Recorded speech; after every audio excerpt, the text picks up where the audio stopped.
Amen. Donga Madum. I say. My names are Awudu, Mbaya, Cyprian are my names, and they call me now Honorable Dr. Awudu, Mbaya, Cyprian. I don't know what age. I was born in 1952, precisely in May, and on the 18th of that month, and that's the time that they were weeding the farm, and it is the precise date because a Reverend Father was passing for his crusade, and a baby was born, and so it was noted down. And my village is, I come from Njap. Njap is in between Tabiken and Kambe, in Wimbom land, Kambe Central Subdivision, Donga Mountain Division.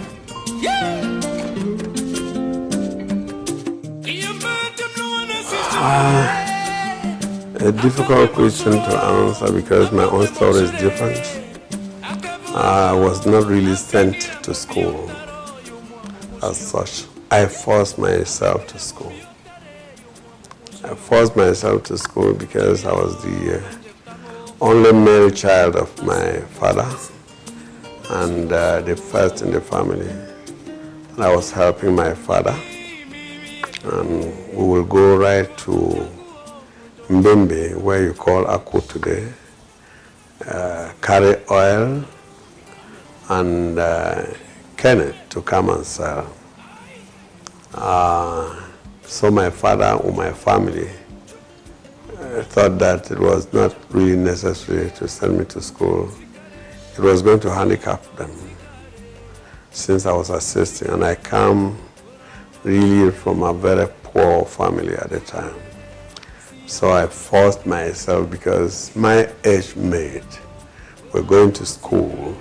Some were trekking from a very far, long distance to get to the school, which was not very far from where we were living. And so I was forcing myself there, and in fact, I would say doing it passively, because on certain Fridays, if that Friday fell on a country Sunday that we had to go to Mbembe, Semro, I'll leave school halfway and satisfy my father to go with my father there.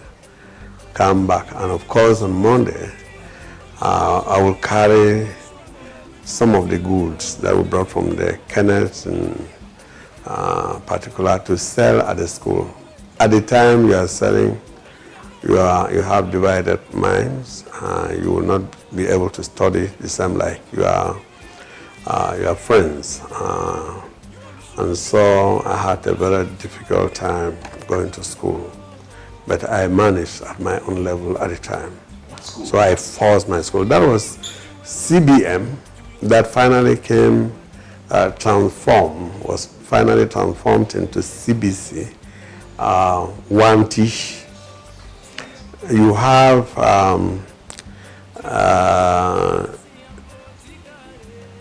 a secondary school there now, in fact a high school which is called Mbaya, but at the time it was 1T, and that was the only school in that part of the land that could compare itself with Taku.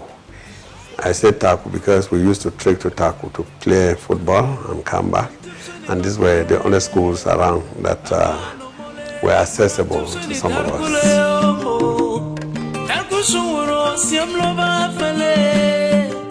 You see, we are living with young men and young women who live and go to school. They play the band or the drums, they play football, they tell stories, they speak English, and you just stay home. you will not be able to fit into that society. And so it was just too good to go to school. And of course, I went to school like that without uniform. Since my father was trading in oil, salts, kanwa, etc. So at one moment, they decided to get the bag of salt, gave it to a tailor, and that was the only tailor around in a quarter called Kusa in Wanti Wat village. And the man took my measurements and produced me a short pant, a short knicker at the time. That's how we used to call it. And it is only after that, after I started reading, I could understand certain things that I saw the inscription behind my knicker, British salt, because the salt was from Britain, and you can see the writing still there, and in fact a kind of thing that would not come out quickly, even if you use the most effective detergent, Omo or whatever you call it. So it remained there throughout the lifespan of that my knicker. And of course we're wearing it only on Sundays. And on some occasions we'll come and pack it, wash it very well, put starch there from cassava. And my mother will put it, lock it inside a wooden box that my father brought from Calabar at the time. So that is how, in fact, I became so happy because I could measure with other children who had T20, but I had British salt, which was unique and very clean.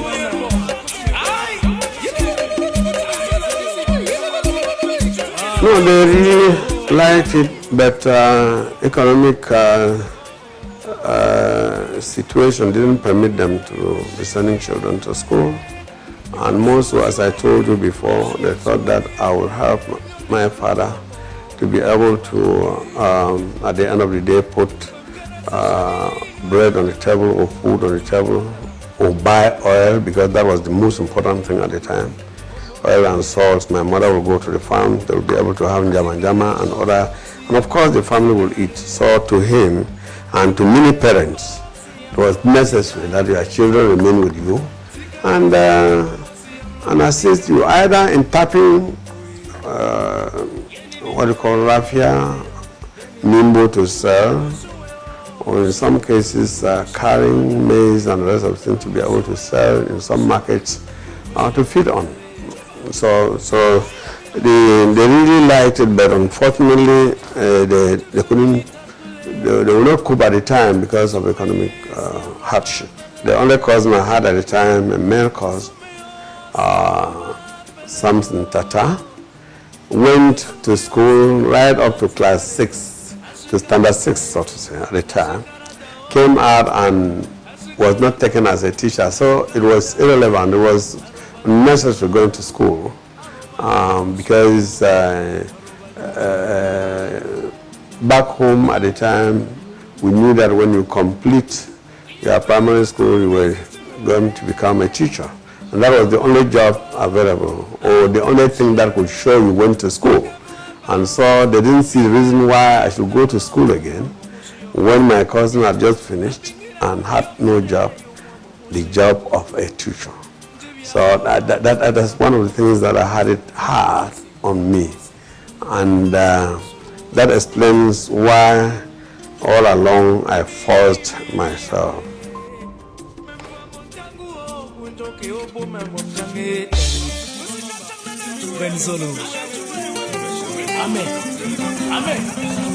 No, I don't think it was the mentality at the time. that if you have a male child, the child should, well, it doesn't matter whether you were the first or whatever position in the family, as long as you were strong and energetic, that you could help your father, they thought that it would be better you help your parents to move, with them. Moving from one end to the other, my father, for instance, when we were living in Wat, was a member of the Info-in-Law. And so they want you to carry Mimbo, and if you get there and so on and so forth, and interact with the people around, etc., etc. My own story too was very peculiar because you just asked of my village and I told you in Jap. And then I started telling you the story of what? It should be confusing to you. No, it shouldn't. What happened is that my father or my parents were giving birth to children in Jap, and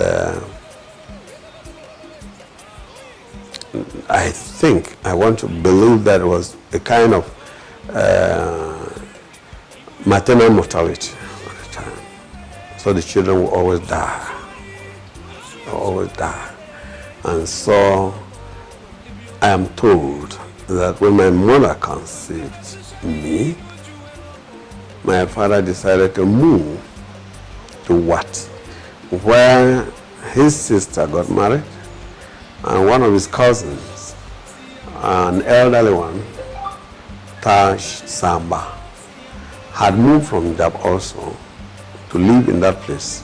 And so therefore, to him, he wanted us to go, or he wanted to take his wife there and see if the change of that environment could produce good results. And so when we got somewhere approaching Wangre, I am told my mother went into labor, and they asked where the chief of that village is. And they went to that village where I was born, and it was the day that somebody, a prominent man in that village, was providing Mbaya. That for over 10 years he had not provided Mbaya, but he was sharing, he was drinking. So he was doing it at that time. It became a very big feast. So everybody emptied into that part of the village called Bambi, and my mother came to that palace of Wangre. There was no woman. The phone had to send someone to call the women to come around. Before they got there, I was already given birth to. And so we stayed in that village very briefly and moved again to the direction where he had intended going to, as to Wanti and to Mandu, where my uncle was living and where my aunt was living at Wanti, and where my father finally got a small portion of a plot in Charo, that's Mbaya village. They just live side by side, and constructed a house there. That house is still there today. Our coffee and other crops are still there today. And everybody knows that that's where we lived until at a certain age, we now moved, all of us went back to Jap. So my own story is a little bit peculiar. Yeah.